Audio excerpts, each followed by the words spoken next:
ओम नमस्ते जी। आपका स्वागत है आपका अपना चैनल आओ वेद पढ़े में। इस चैनल पर केवल आचार्य प्रदीप कुमार शास्त्री जी का ऑनलाइन व ऑफलाइन शास्त्रीय कक्षाओं के वैदिक व्याख्यान उपलब्ध होंगे। अपने चैनल पर आने वाले वीडियो की सूचना पाना चाहते हैं तो लाइक और सब्सक्राइब करें तथा घंटी के बटन को दबाएं, जिससे कि वीडियो अपलोड होते ही सबसे पहले सूचना पा सकें। वेद पढ़ें पढ़ाएं, सुने सुनाएं, वेद का संदेश घर घर पहुंचाएं। ऋषि ऋण को चुकाएं, अपना कर्तव्य निभाएं, जीवन सफल बनाएं।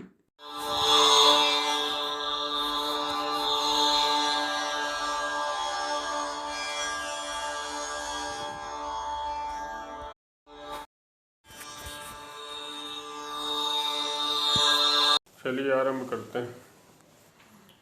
ओम सहना भवतु सहनौ भुनक्तु सह वीर्यं करवावहै तेजस्विनावधीतमस्तु मा विद्विषावहै। ओम शांति शांति शांति। देवता विषय पर चर्चा चल रही है।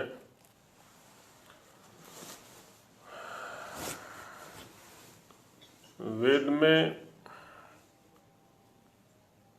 देवता कितने माने गए हैं, कितने प्रकार के देवता हैं, इसकी चर्चा अब आगे करते हैं। देवता किसको कहते हैं इसकी तो चर्चा कर चुके, सैद्धांतिक रूप में निरुक्त के आधार पर उसकी परिभाषा दी गई। अब उनका थोड़ा वर्गीकरण करके समझाते हैं यहाँ पर, वेद तथा अन्य वैदिक वाङ्मय के आधार पर।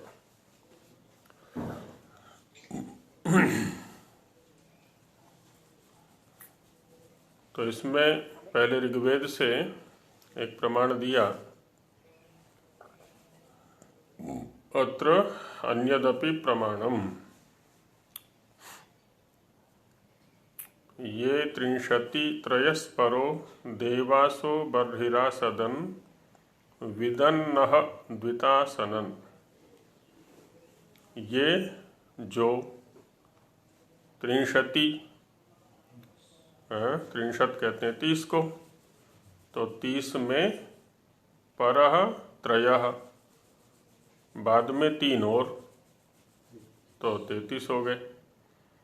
देवासः देव, बर्हिरासदन बर्ही में बैठते हैं। बर्ही एक घास का भी नाम है, सफ़ेद फूल आता है इस पर शरद ऋतु में। व्रीहि शब्द का क्या मतलब? चावल के लिए आया है, अलग देखेंगे। तो बर्ही एक घास के लिए भी आता है, बर्ही अंतरिक्ष के लिए भी आता है, हृदय के लिए भी आता है, अंतःकरण के लिए। तो इस अंतरिक्ष में या हृदयांतरिक्ष में जो कि हैं विदन्नः द्वितासनन, तो ये जो देव हैं वो कैसे हैं? तो इसमें कहा कि द्विता, द्वि माने 2 और द्विता माने 2 का होना, और द्विता से ही द्वैत बनता है। फिर तो 2 प्रकार के हैं। कौन कौन से हैं? जड़ है और चेतन है। जड़ और चेतन, दो प्रकार के हैं ये, और दोनों ही प्रकार के देव हमें जानने चाहिए। यजुर्वेद से भी एक प्रमाण देते हैं, त्रयस्त्रिंशत्स्तुवत भूतान्यशाम्यन प्रजापति परमेष्ठ्यधिपतिरासीत्। कहते हैं कि जो ये प्रजापति है, सभी प्रजाओं का पालन करने वाला, और जो परमेष्ठी है, जो सदैव परम में रहने वाला है, उत्कृष्ट स्थिति में रहने वाला है, और जो कि सभी का अधिपति आसीत, अधिपति है, स्वामी है, ऊपर विराजमान है, ऐसे उस परमेष्ठी प्रजापति का त्रयस्त्रिंशता स्तुवत 33 देवों के माध्यम से स्तुति करो। भूतान्य अशाम्यन, जो भी भूत हैं उनको अशाम्यन, तो उससे क्या है, शांति की प्राप्ति होती है। और दिखाते हैं अथर्ववेद से कि यस्य त्रयस्त्रिंशत् देवा निधिम रक्षन्ति सर्वदा। तो यस्य निधिम, जिसकी निधि की, जिसके खजाने की, निधि माने खजाना, त्रयस्त्रिंशत् देवा 33 देव सर्वदा रक्षन्ति, सर्वदा उसकी रक्षा करते हैं। तम निधिम तम अद्य को वेद यम देवा अभिरक्षत। कहते हैं जिस निधि की देव रक्षा करते हैं, उस निधि को आज कौन जानता है? असुरों की निधि को तो सब जानते हैं, देवों की निधि को कौन जानता है? और बताया आगे कि यस्य त्रयस्त्रिंशत् देवा अंगे गात्रा विभेजिरे तान वै त्रयस्त्रिंशत् देवान एके ब्रह्म विदो विदुः। कि जिस के त्रयस्त्रिंशत् देवा 33 देव, यस्य अंगे, जिसके शरीर में, गात्रा विभेजिरे, अंग के रूप में उसका सेवन करते हैं, उसमें विराजमान रहते हैं। तान्वई त्रयस्त्रिंशत् देवान, उन 33 देवों को एके ब्रह्म विदो विदुः, कौन जानते हैं? जो ब्रह्मविद लोग हैं, जो ब्रह्म को जानने वाले हैं, जो बड़े को जानने वाले हैं, वो इनको जानते हैं। विदुः माने जानते हैं। तो इन सभी प्रमाणों में 33 देवों की चर्चा आई, ऋग्वेद में से भी लिया, और यजुर्वेद से भी और अथर्ववेद से भी। शतपथ ब्राह्मण से दिखाते हैं प्रमाण, स होवाच महिमान एव येषाम एते त्रयस्त्रिंशत्वेव देवा इति। तो याज्ञवल्क्य कहते हैं कि महिमान एव येषाम एते, ये जो त्रयस्त्रिंशत् देव हैं, 33 देव हैं, वो सब इनकी महिमा ही है। महिमा क्या होता है? महपूजायाम से महिमा बनता है, और इसी धातु से मही बनता है, इसी धातु से महिला बनता है। महपूजायाम धातु है, और इसी धातु से मघम, मघ बनता है, जिसके कारण से परमेश्वर का एक नाम मघवान भी है। मघवन, मघवान इंद्र के लिए आता है। मघ माने धन। कौन सा धन? जो पूज्य है, या जो पूजा का साधन बनता है, आदर का साधन बनता है। तो कहते हैं कि ये सारे के सारे उसी की महिमा है, उसी के पूजा स्थान है, उसी के आदर स्थान है, उसी का वर्णन करने वाले हैं। कतमेते, वो 33 देव कौन से हैं? त्रयस्त्रिंशत्, वो 33 देव कौन से हैं? कतमे माने कौन से हैं?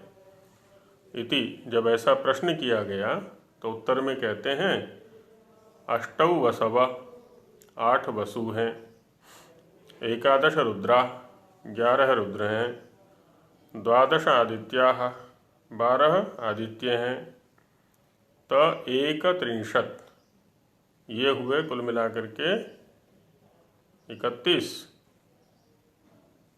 12 और 11 और 8 ऐसे हुए ना, ये 12 8 20 और 11 31,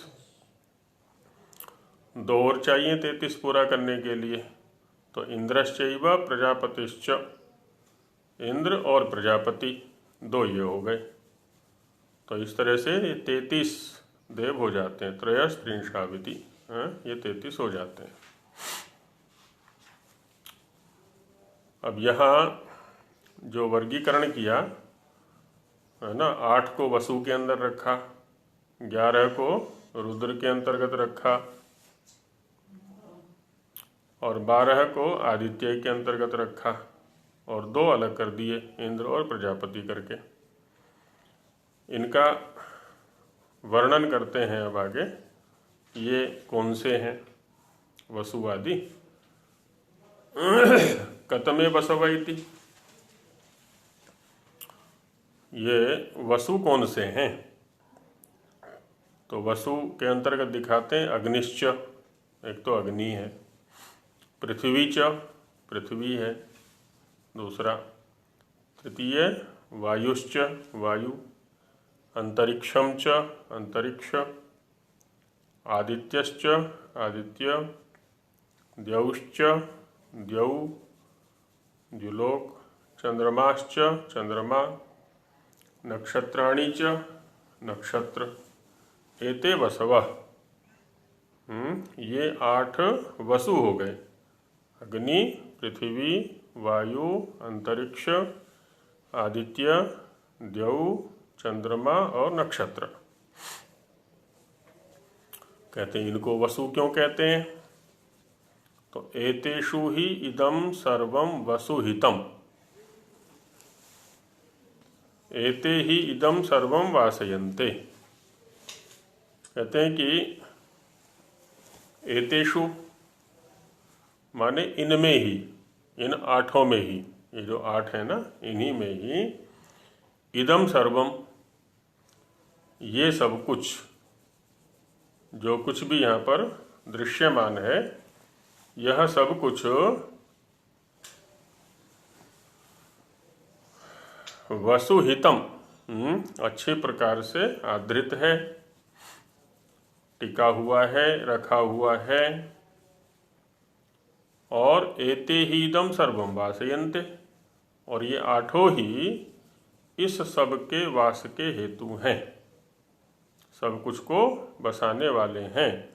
यदि इनमें से एक भी इधर से उधर हो जाए तो इस संसार का जो वास है, संसार का जो ठहराव है, वो नहीं होगा, विनाश हो जाएगा। तद्यद इदम सर्वम वासयन्ते, चूँकि इस सारे संसार के ये वास के हेतु हैं, रहने के हेतु हैं, अस्तित्व के हेतु हैं, तस्माद् वसव इति, इसलिए इनको वसु ऐसा कहा गया है। अब इनमें से एक एक को देख सकते हैं हम। क्या अग्नि के बिना जीवन संभव है? क्या पृथ्वी के बिना जीवन संभव है? वायु, अंतरिक्ष, आदित्य, द्यौ, चंद्रमा, नक्षत्र, सबके सब मिलकर के हमारे उपकारी हैं, इस जीवन के अस्तित्व में सहयोगी हैं सारे के सारे। और जैसे ये सहयोगी हैं, वैसे ही हम भी परस्पर सहयोगी हैं। हम में से किसी का भी अकेला अस्तित्व नहीं है और ना ही अकेला रह सकता है। सब का जो अस्तित्व है वो परस्पर सहयोग से है, एक दूसरे के सहयोग से है। तो यहाँ प्राकृतिक स्तर पर इन वस्तुओं का वर्णन किया गया और इनको क्या कहा गया कि ये देव हैं। जी बहन जी। आचार्य जी, इसमें जल तो नहीं आया है, जल वस्तु में नहीं आता है क्या? आपह,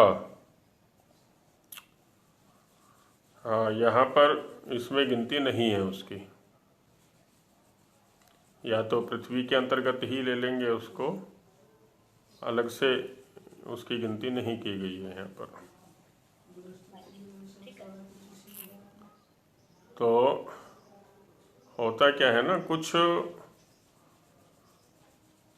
वस्तुओं का ग्रहण कहीं आधेय की प्रधानता से होता है, कहीं आधार की प्रधानता से होता है। जब पात्रों का वर्णन होता है तो जो उनमें पीने योग्य पदार्थ हैं उनका ग्रहण स्वतः हो जाता है, क्योंकि पात्रों का प्रयोजन ही इसके लिए है। यदि पीने योग्य, क्योंकि पात्र कहते हैं जिसके द्वारा पिया जाए वो पात्र, पीयते अनेन इति पात्रम, है ना, पीने का साधन। अब पीने का साधन है लेकिन जिसको पिया जाए वो नहीं है तो पात्र का क्या उपयोग है। तो कुछ चीज़ें ऐसी हैं जो इन्हीं से ग्रहण कर ली जाती हैं।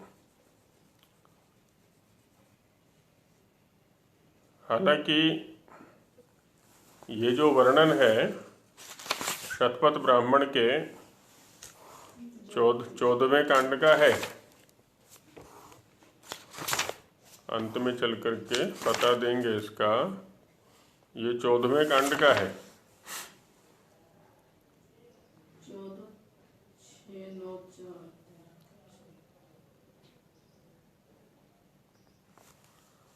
और 8वें कांड में,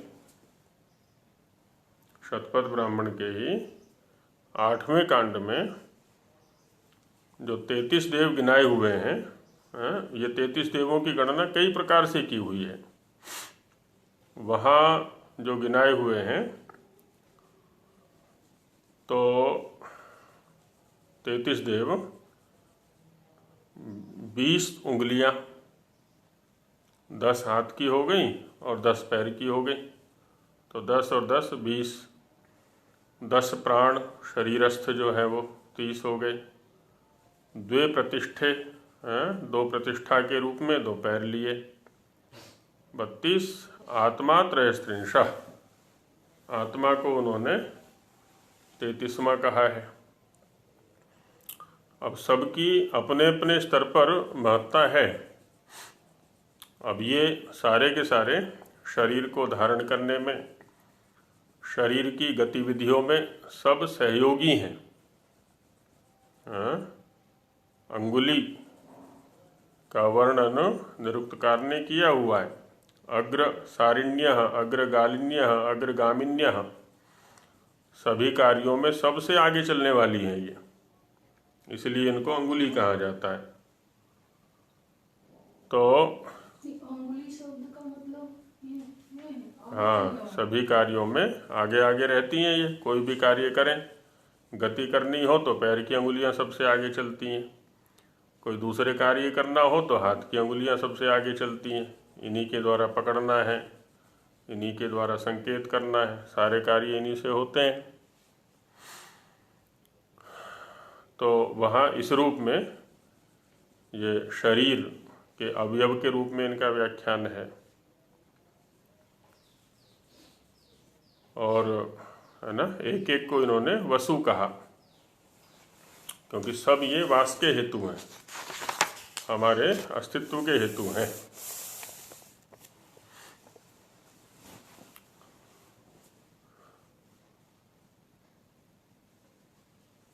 सूर्य का वर्णन उधर किया हुआ, ये हम प्रतिदिन संध्या के मंत्रों में उपस्थान के अंतर्गत पाठ करते हैं ना, सूर्यात्मा जगतस्तस्थुषश्च,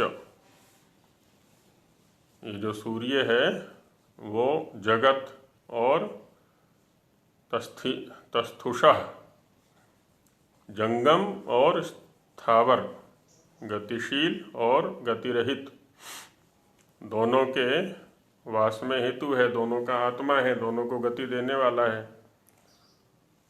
चंद्रमा का एक नाम सोम भी है और सोम को औषधियों का राजा कहा गया है।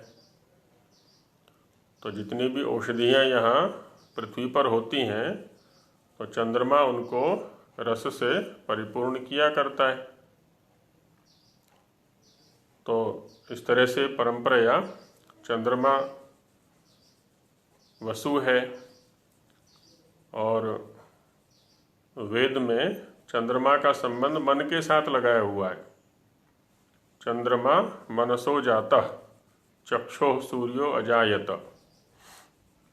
तो चंद्रमा का मन के साथ संबंध है, चक्षु का सूर्य का चक्षु के साथ संबंध है। ऐसे अलग अलग भी सभी का वर्णन किया हुआ है। तो इस प्रकार से 8 वसु हो जाते हैं ये। अंतरिक्ष किसको कहते हैं? अंतराक्षांतम, जो मध्य में रहता है। द्युलोक और पृथ्वीलोक के जो मध्य में है उसको अंतरिक्ष कहते हैं। तो सब कुछ उसी में स्थित है। तो ऐसे करके हम एक एक को वसु के रूप में देख सकते हैं। कतमे रुद्रा इति, कहते रुद्र कौन से हैं? तो दशे में पुरुषे प्राणा, कहते पुरुष के अंदर जो ये 10 प्राण है ना, तो 10 तो ये हो गए। और आत्मैका दशः, आत्मा जो है 11वां है। तो 10 प्राण और 11वां आत्मा। तो इस तरह से ये 11 हो गए, 11 हो गए। कहते हैं इनको रुद्र क्यों कहते हैं? जैसे वहाँ प्रश्न किया था कि इनको वसु क्यों कहते हैं, तो बता दिया कि वास के हेतु हैं ये। तो ये आत्मा और प्राण रुद्र क्यों कहलाते हैं? तो इसमें बताया कि ते यदा अस्मान मर्त्या शरीरात उत्क्रामंती, वे जब, वे माने ये 11, क्योंकि 11 के 11 ही निकलते हैं यहाँ से। यदा जब अस्मात् मर्त्यात् शरीरात, इस मरण धर्मा शरीर से उत्क्रामंती निकलते हैं, ऊर्ध्व गमन करते हैं, ऊर्ध्व क्रमण करते हैं, है ना, बाहर निकलते हैं। अथरोदयंती, सबको रुलाते हैं। ये शरीर भी आंसू छोड़ने लगता है और इस शरीर से संबंधी जो है, किसी भी रूप में संबंधी हो सकते हैं, वो पति पत्नी बच्चे माता पिता और संबंधी हो सकते हैं, सब रोने लगते हैं। तो चूंकि ये ही उनके रोने का कारण है, ये ही उनको रुला रहे हैं, इसलिए रुद्र हैं ये। तद्यत रोदयंती, तो जो ये इस शरीर से हटते समय इस शरीर के संबंधियों को रुला रहे हैं, इसलिए इनको रुद्र कहा जाता है।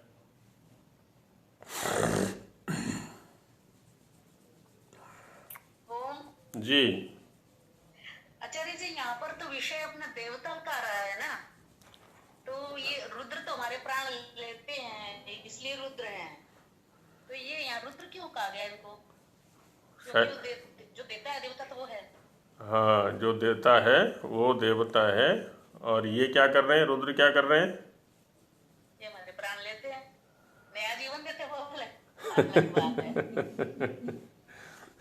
सबसे बड़ा उपकार तो यही करते हैं हमारा। यम जीवन देने वाले आचार्य जी ना, हाँ, इसलिए देवता है, इसलिए देव हैं ये। अब यम के पीछे सबके सब लाठी लिए घूमते रहते हैं, है ना। यम का कहना कोई नहीं मानता, लेकिन सबसे बड़ा उपकारी तो हमारा यमराज ही है। इस टूटे फूटे शिथिल पड़ चुके, जरा जीर्ण हो चुके शरीर को छुड़ा करके एक नया बढ़िया सा शरीर दे देता, तरोताजा शरीर की, खाओ खेलो मजे करो। ये शरीर अब तुम्हारे किसी काम का नहीं रहा, ना उठा जाता है, ना बैठा जाता है, ना खाया जाता है, ना पिया जाता है, ना ही तुम्हारी कोई बात सुनता है। अब चलो छोड़ दो इस शरीर को, तुम्हें दूसरा बढ़िया नया शरीर दे देते हैं। तो ऐसा शरीर देंगे जिसको सब चाहेंगे कि ये मेरी गोदी में रहे, मेरी गोदी में रहे, सब तुम्हें देख करके प्रसन्न होने लगेंगे। कितना बड़ा उपकार कर दिया। तो यही काम यहाँ पर भी हो रहा है। ये जो रुद्र हैं, है ना, रुद्र तो एक तात्कालिक घटना के कारण से इनको कह दिया गया कि ये स्वार्थ के वशीभूत होकर के सारे के सारे रो रहे हैं। अच्छा, स्वार्थी ही रोते हैं ना, जो इनका स्वार्थ नहीं है वो तो नहीं रोते कोई भी। उस शरीर के साथ में जिनका स्वार्थ किसी भी रूप में संबद्धता थी, स्वार्थपूर्ण हो रहे थे, वो रोते हैं। याज्ञवल्क्य महाराज ने ही इसी में बृहदारण्यक उपनिषद के अंतर्गत ये जो 11 रुद्र देवता है, तो ये शरीर को क्रियाशीलता और गति का एक प्रकार से दान देते हैं, तो इस दृष्टि से देवता कह सकते हैं, क्रियाशीलता और नहीं, वो तो ठीक है, पर उस समय हम इनको रुद्र नहीं कहेंगे, क्योंकि रुद्र तो रुलाने के कारण से हैं। रुलाएंगे तब जब इसको छोड़ करके जाएंगे,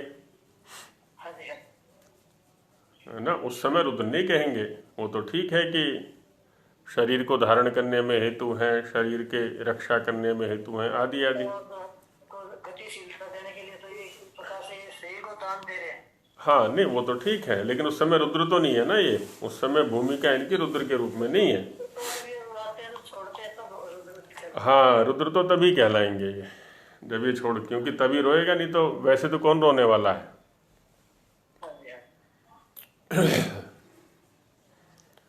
और ये प्राण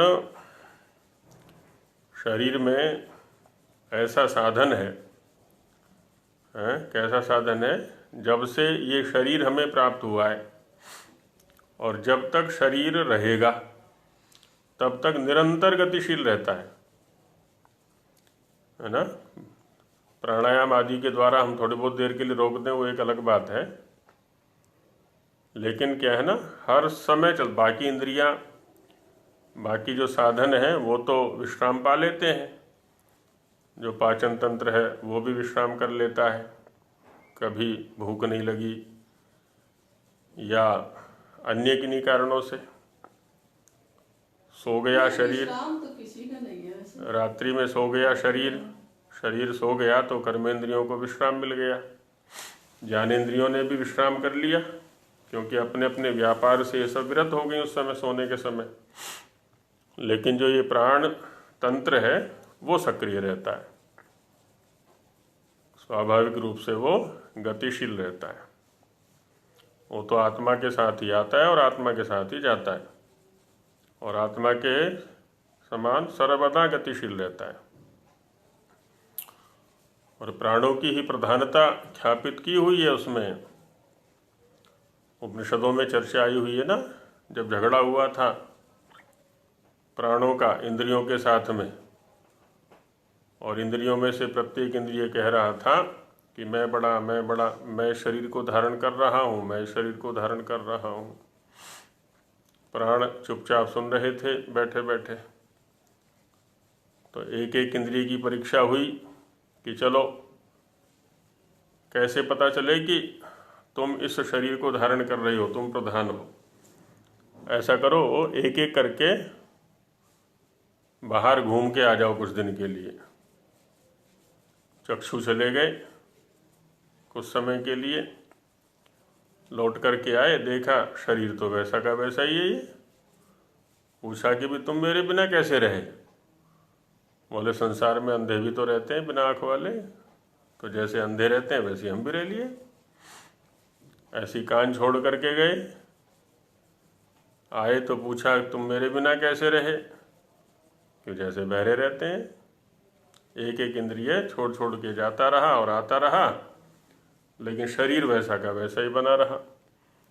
अंत में प्राण छोड़ करके चल दिए कि चलो मैं भी देखता हूँ थोड़ा परीक्षण करके। तो जैसे ही उन्होंने निकलना चाहा तो उनके साथ साथ सारी इंद्रियां भी पीछे पीछे हो ली कि भाई तुम्हारे बिना हम नहीं रह सकते, तुम हो जब तक इस शरीर में तभी तक हमारा भी अस्तित्व है, और तुम नहीं हो, तुम्हारी सत्ता नहीं है तो हमारा भी कोई अस्तित्व नहीं है। हम आपकी प्रधानता स्वीकार करते हैं शरीर के अंदर, तो प्राणों की प्रधानता स्वीकार कर ली उस दिन झगड़े में।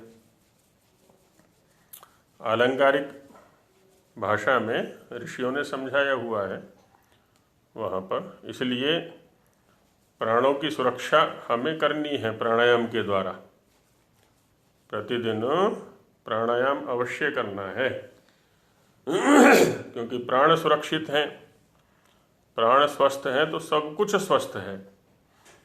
शरीर का जितना भी तंत्र है ये सारा का सारा एकदम सुरक्षित रहता है। और प्राणों के असुरक्षित होते हुए देखा होगा ना, किन्हीं जो दमे के रोगी होते हैं, श्वास के रोगी होते हैं, सारी क्रियाएं बाधित हो जाती हैं उनकी, एक पग चला भी नहीं जाता। तो इसलिए प्राणों की सुरक्षा करनी है। कोशों के अंतर्गत भी अन्नमय कोश के बाद प्राणमय कोश को रखा हुआ है। अन्न हम ऐसा ग्रहण करें, भोजन ऐसा ग्रहण करें जो प्राणों को सुरक्षा देने वाला हो, प्राणमय कोश की सुरक्षा करने वाला हो। अब आगे तीसरा, कतम आदित्य इति, कहते हैं आदित्य कौन से हैं इन देवों के मध्य में, 33 देवों में से आदित्य कौन से हैं? तो 12 मासाः, ये जो 12 मास हैं यही आदित्य हैं। वैसे आदित्य कहते हैं अदिति की संतान को। अदिति की जो संतान है वो आदित्य। और अदिति कौन है? अदिति में दिति छिपा हुआ है, तो दिति की जो संतान है वो दैत्य है और अदिति की संतान आदित्य है। दिति कौन है? तो 2 अवखंडने धातु से दिति शब्द बनता है। जो खंडन के योग्य है, जो विनाश के योग्य है ना, वो दिति है। और ये विनाशशीलता जहाँ जहाँ है वो दैत्य है, क्योंकि इसी की तो संतान हो गए सारे के सारे वो। और इस विनाशशील के उपासना करने वाले, विनाशशील के पीछे लगे रहने वाले सारे किस में आ गए? दैत्य कोटि में आ गए, क्योंकि सब दिति से उत्पन्न हो रहे हैं, सब दिति की उपासना में लगे हुए हैं निरंतर। हमें ये मिले, ये मिले, ये मिले, है ना, संसाधनों को बटोरने में लगे हुए हैं, भौतिक संपदा को एकत्रित करने में लगे हुए हैं। तो जितनी भी भौतिक संपदा है वो सब कैसी है? दिति है, परिवर्तनशील है, विनष्ट होने वाली है। साधन के रूप में इसको अपनाना एक अलग बात है, लेकिन इसी के पीछे पूरे जीवन को लगा देना तो ये दैत्यपना है। अच्छा, दूसरी ओर क्या है? अदिति की संतान आदित्य हैं। अदिति कौन है? जो खंडित न होने वाली शक्ति है, कभी विनाश न होने वाली शक्ति है। तो अदिति की जो संतान है वो आदित्य है। निरंतर हमेशा सदैव शाश्वत रूप से जो विद्यमान रहने वाली स्थिति है उसका नाम अदिति। और उसकी संतान, उसको चाहने वाले, उसकी उपासना करने वाले आदित्य। यहाँ भौतिक रूप से आदित्य शब्द को समझाया तो उसमें सूर्य एक अवस्था विशेष का नाम है। निरुक्त के अंदर रात्रि, मध्यरात्रि से आरंभ करके और मध्याह्न तक इस सूर्य की अनेक अवस्थाओं का वर्णन है और उसको अलग अलग नाम दिए हुए हैं। अश्वी नाम है, सूर्य नाम है, सविता है, पूषा है, त्वष्टा है ना, अनेक नाम हैं अवस्था भेद से। तो यही स्थिति वर्ष में होती है इसकी, क्योंकि पृथ्वी की जो गति है उस गति के कारण से, है ना, पृथ्वी की जो गति है ना, कितने प्रकार की गति है पृथ्वी में? 2 है या 3 है? 3 प्रकार की गति है पृथ्वी में। लट्टू घुमाया होगा पहले बचपन में कभी, पर भूल गए। उस लट्टू की भी 3 प्रकार की गति है। लट्टू एक तो स्थानांतरित होता है ना, अपने स्थान से भिन्न भिन्न स्थान पर घूमता है। एक अपनी धुरी पर घूमता है। 2 गतियां हो गई। और तीसरी गति यदि ध्यान से देखेंगे तो एक दोलायमान सी स्थिति रहती है, कभी इधर की ओर झुकता है, कभी इधर की ओर झुकता है ना, बाएं दाएं वो झुकता रहता है। जब शांत होने लगता है तब तो दोनों तरफ गति होती है ना, वैसे भी देखेंगे उसको ध्यान से तो 3 गतियां होती हैं। यही 3 गतियां पृथ्वी की हैं।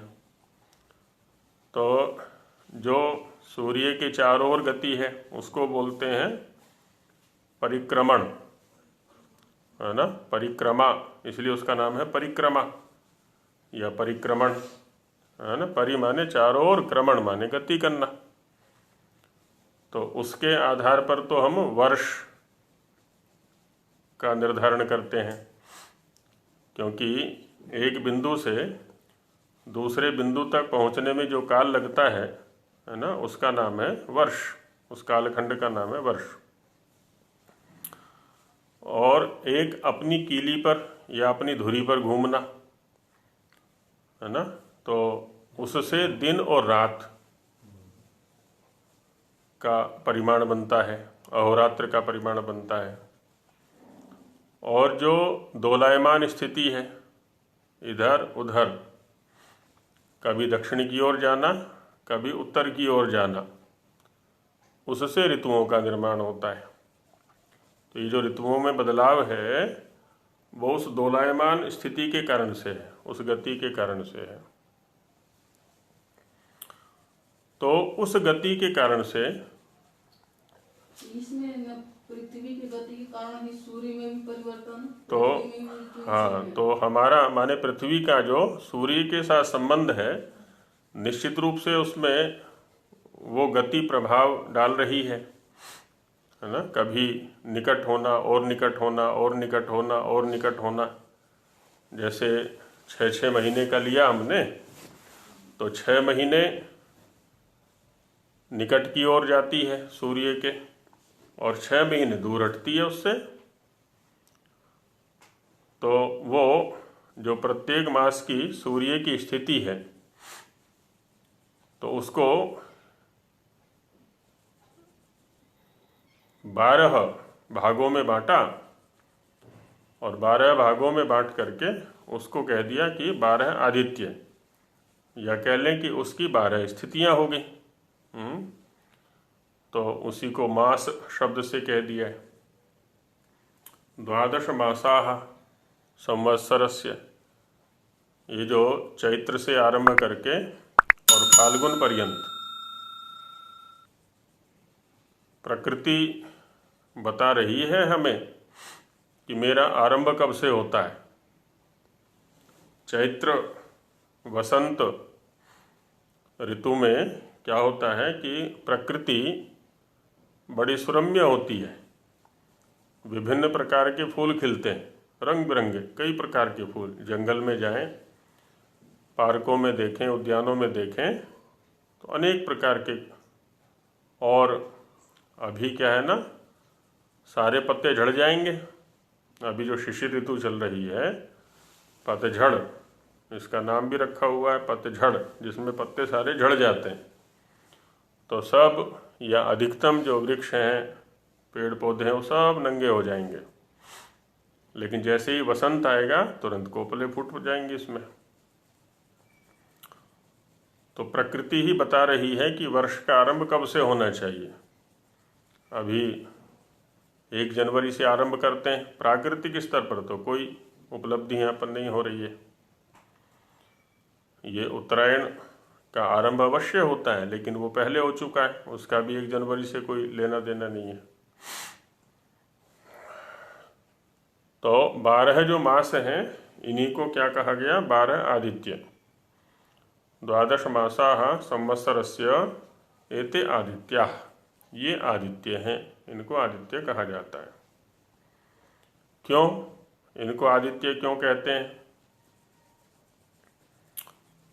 अब हमारे गुलिया जी हैं, गुलिया जी कितने 70 वर्ष के हो गए?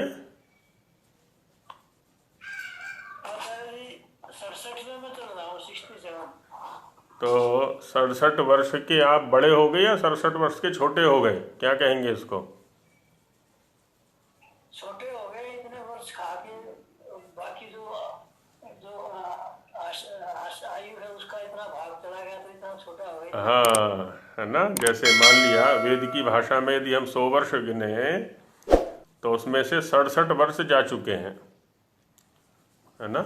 जैसे हम कहें कि एक व्यक्ति को 1 लाख रुपए दिए कि 1 महीने या 1 वर्ष का खर्चा इसमें चलाना है, व्यय इसमें चलाना है, तो प्रति माह उसमें से निकालता रहा थोड़े थोड़े थोड़े थोड़े थोड़े थोड़े, तो वो कम होता चला गया। और जब अंत में जाता है ना, तो उसके पास 10,000 या 20,000 रुपये बच गए, तो उतने कम हो गए। तो यही स्थिति यहाँ पर भी है। तो इतने वर्ष कम हो गए, अब तो थोड़े से वर्ष और बच गए। हाँ, अब देखो, एक है आयु। आयु शब्द को भी समझना चाहिए हमें थोड़ा। उसी को आगे कह रहे हैं, एते ही इदम सर्वम आददाना यंती। ये जो 12 महीने हैं ना, सब कुछ को लेकर के चले जाते हैं। ये सबकी आयु को खींच करके ले जाते हैं, सबको पुराना करते चले जाते हैं। इसी को समझाने के लिए दार्शनिकों ने क्या किया, एक पेड़ की जड़ में 2 चूहे लगा दिए ना, एक काला और एक सफ़ेद, और वो निरंतर उसकी जड़ को काट रहे हैं। तो काला चूहा जो है वो रात्रि है, और सफ़ेद चूहा जो है वो दिन है, और लगे हुए हैं निरंतर काटने पर पेड़ की जड़ों को। तो यही स्थिति हमारे साथ भी है। ये पेड़ शरीर हो गया या संसार हो गया, और दिन और रात, है ना, ले जा रहे हैं, इसको खींच के ले जा रहे हैं बराबर। तो आयु के विषय में जो है ना, 2 मत हैं। इसके ऊपर कई बार चर्चा हो चुकी है पहले भी, कि आयु निश्चित है अथवा आयु को घटाया बढ़ाया जा सकता है। हाँ, 2 मत हैं ये। एक मत कहता है कि आयु निश्चित है, और दूसरा मत कहता है आयु को घटाया बढ़ाया जा सकता है। क्योंकि आयुर्वेद के ग्रंथों में भी है, रसायन का सेवन करके आयु को हम बढ़ा सकते हैं, ऐसा उल्लेख है। नियमित दिनचर्या पालन करके आयु को हम बढ़ा सकते हैं, ऐसा उल्लेख है। तो इसमें क्या पक्ष मान्य होना चाहिए? आयु जो है सीमित है इस शरीर की, या उसको घटाया बढ़ाया जा सकता है? आचार्य जी, ये तो हमारे कर्मों के आधार पर ईश्वर निश्चित करता है हमारी आयु, फिर हम कैसे घटा बढ़ा लेंगे? हाँ, लेकिन दीपक जी कह रहे हैं कि घटाया बढ़ाया जा सकता है। शील जी कह रहे हैं कि हमारे कर्मों के आधार पर, क्योंकि उधर कह दिया है कि जाति, आयु और भोग ये तो निश्चित हो चुके। जब हम गर्भ में आए थे तभी निश्चित हो गए थे, हमारी जाति भी, आयु भी और भोग भी। अब उसको कैसे बदलेंगे? तो दोनों में इसमें जो है ना, हमें आयु शब्द को समझना चाहिए। आयु शब्द एक तो जीवन के परिमाण के लिए आता है, माने जब तक ये जीवन रहेगा। रहेगा से तात्पर्य है जिस दिन शरीर धारण प्रक्रिया आरंभ हुई थी, गर्भस्थिति कह लें उसको, हम गर्भ रूप में आए थे, और जब तक ये शरीर रहेगा, माने प्राण छोड़ने तक का जो काल है वो इस शरीर की आयु है। तो एक तो आयु शब्द का प्रयोग इस रूप में आता है। अब इस आयु शब्द को हम व्यावहारिक रूप में समझने का प्रयास करते हैं।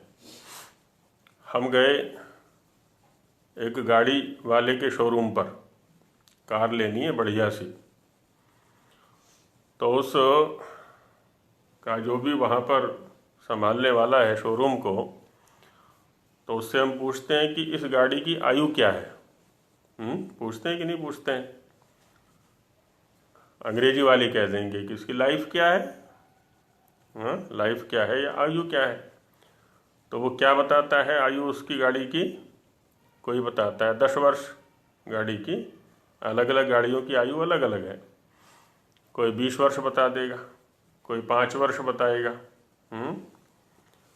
हम बल्ब लेने गए तो बल्ब वाले ने भी हमें ऐसी बताया कि इस बल्ब की आयु 1 वर्ष है या 2 वर्ष है। अब ऐसे ही बाजार से हम भिन्न भिन्न वस्तुओं को लाते हैं और उनकी आयु पूछते हैं। कपड़े की आयु भी पूछते हैं कि इस कपड़े की आयु क्या है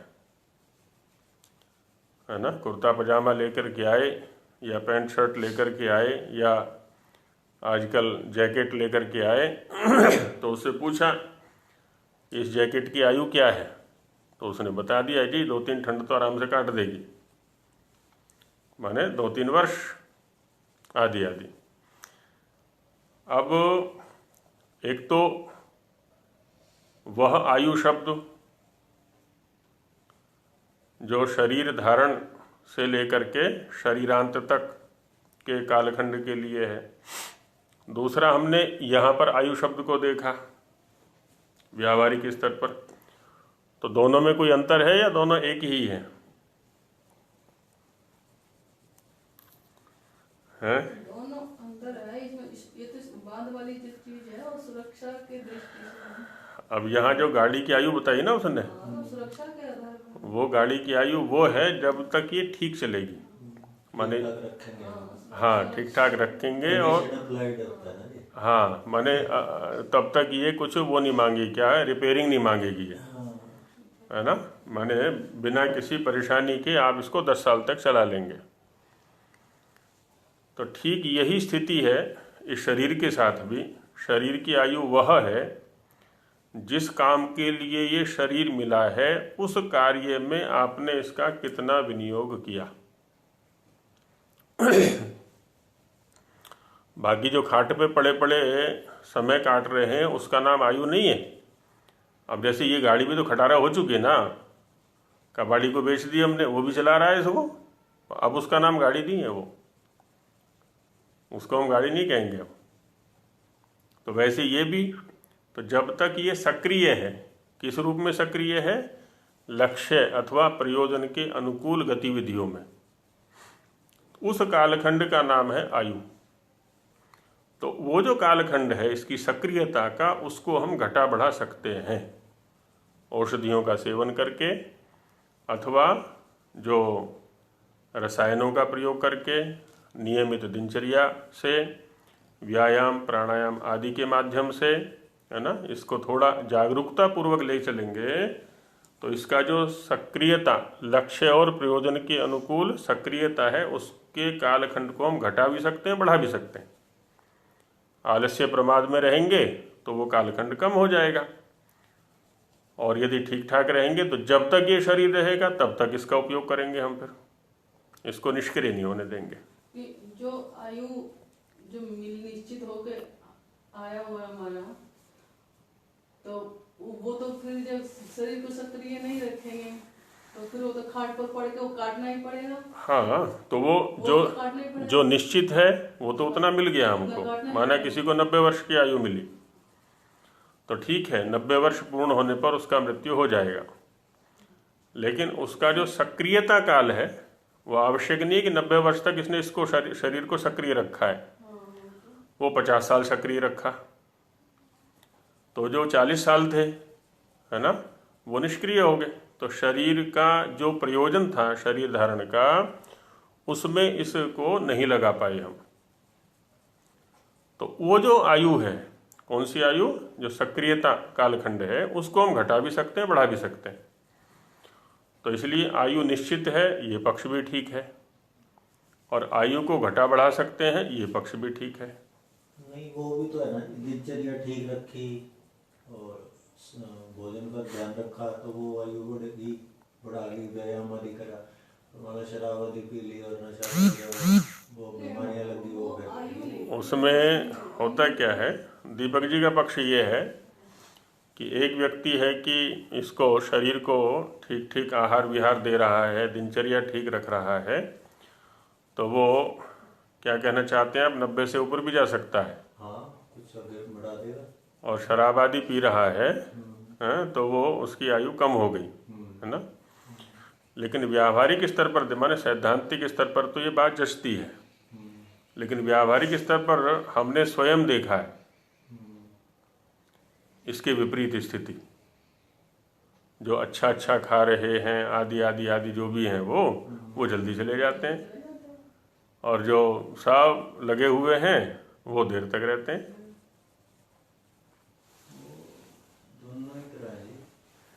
तो इसलिए क्या है ना, यही युक्ति अधिक लगती है ना, क्योंकि एक आचार्य जी हैं, अभी भी हैं, तो वो कहते हैं, उनका लेख भी आया था पीछे दर्शनों के आधार पर, अच्छे विद्वान हैं, अभी संभवतः 80 के आसपास शायद हैं, वो आगरा में रहते हैं। वो कहते हैं कि मैं पूरे जो है जीवंतता के साथ मैंने जिया, जागरूकता के साथ जिया, लेकिन मुझे गठिया ने घेर लिया, और ऐसा गठिया कि प्रत्येक अंग जकड़ गया, मैं कुछ भी नहीं कर सकता। अब लोग कहते हैं कि आचार्य जी आप तो एकदम ठीक ठाक थे, सब खाने पर भी ध्यान था, दिनचर्या पर भी ध्यान था, और आपको ये कैसे हो गया। और एक वो व्यक्ति है जिसका कोई ध्यान ही नहीं था, वो देखो कितना बढ़िया है, अभी भी वो ठीक ठाक जी रहा है। तो जीना एक अलग बात है, प्राण धारण करना एक अलग बात है, लेकिन लक्ष्य के अनुकूल प्राण धारण कितना किया हमने, ये देखने वाली बात होती है। तो लक्ष्य के अनुकूल जो सक्रियता है ना, उस कालखंड को हम घटा बढ़ा सकते हैं निश्चित रूप से। कोई व्यक्ति कितने लंबे काल तक जिया, ये अधिक महत्वपूर्ण नहीं है ना, इसकी अपेक्षा उसने कैसा जिया। अब महापुरुषों के जीवन रहे हमारे, है ना, स्वामी जी महाराज का जीवन रहा, या और अन्य महापुरुषों के जीवन रहे, गुरुदत्त विद्यार्थी का जीवन, आचार्य शंकर का जीवन, और कितनों के रहे, कितना कालखंड दिया, वो बहुत थोड़े थोड़े जिए, लेकिन कार्य ऐसा कर गए वो, क्योंकि जितना भी जिए वो लक्ष्य के अनुकूल जीवन को जिया उन्होंने। और एक दूसरे हैं, है ना, जो 90 में गए कि 100 में गए कि उससे ऊपर भी गए, हाँ, तो लेकिन ऐसे ही निकाल गए समय को, तो उनकी कोई गिनती नहीं है आज, क्योंकि लक्ष्य के अनुकूल उन्होंने जीवन को नहीं जिया, भौतिक संपदाओं को एकत्रित करते रहे और अंत में जाके खाट में पड़ गए, ऐसे निकाल के ले गए जीवन को। तो इसलिए जीने में हमें ये ध्यान रखना है इस जीवन में कि जो जीवन है हमारा लक्ष्य के अनुकूल चल रहा है कि नहीं चल रहा है। यदि चल रहा है तब तो ठीक है, हम मानव कहलाने के भी योग्य हैं, मनुष्य कहलाने के योग्य हैं, और इस शरीर को धारण करने के भी योग्य हैं, और नहीं तो फिर तो एक अलग ही स्थिति हो जाती है। तो प्रतिदिन इसका ध्यान रखना है। इसलिए तो नीतिकार ने संकेत किया ना कि प्रत्यहम प्रत्यवेक्षेत नरश्चरितम आत्मना, किन्नु में पशुभिस्तुल्यम किन्नु सत्पुरुषैरिति। प्रतिक्षण हमें अपनी गतिविधियों पर ध्यान रखना है, अपनी चेष्टाओं पर ध्यान रखना है कि जो मेरी गतिविधियां हैं, जो मेरी चेष्टाएं हैं, वो पशुओं के तुल्य चल रही हैं या सत्पुरुषों के तुल्य चल रही हैं। दोनों आदर्श मेरे सामने हैं, पशु भी हैं और सत्पुरुष महापुरुष भी हैं। तो तुलनात्मक अध्ययन हमें करते रहना चाहिए कि मैं पशु बन करके जी रहा हूँ या सत्पुरुष बन करके जी रहा हूँ। और नहीं तो आदित्य का तो काम ही है, ये ले जाता रहेगा, हमारी आयु को क्षीण करता रहेगा। और हम जन्मदिन मनाते रहेंगे खुशी पूर्वक, केक काटते रहेंगे, मैं इतने वर्ष का हो गया, मैं इतने वर्ष का हो गया, कितनी खुशी की बात है, कितनी प्रसन्नता की बात है ना। ये देखता ही नहीं भला आदमी कि इतने वर्ष क्षीण हो गए मेरे, ऐसे ही चले गए। एते ही इदम सर्वम आददाना यंती तद इदम सर्वम आददाना यंती। तो जो ये आदित्य सब कुछ को लेकर के जा रहे हैं, सब कुछ को लेकर के जा रहे हैं, तस्माद आदित्य, इसलिए इनको आदित्य कहते हैं। तो ये आदित्यों के बारे में चर्चा हुई। 31 2 और रह गए अभी, इनकी चर्चा अब कल करेंगे क्योंकि समय हो गया है। ओम सहना भवतु सहनौ भुनक्तु सह वीर्यं करवावहै तेजस्विनावधीतमस्तु मा विद्विषावहै। ओम शांति शांति शांति। सभी को नमस्ते जी।